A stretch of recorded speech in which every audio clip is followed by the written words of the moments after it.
Hello guys, in this video I'm going to show you how to add effects to a text box in the CapCut app. But before that, don't forget to subscribe and leave a comment down below, because at 10,000 subscribers I'm going to show you my whole YouTube revenue statistics and growth strategy. So without further ado, let's just jump right into it.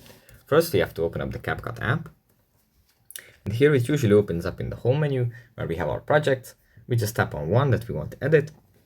And here in the editing menu, we find the text button in the bottom bar.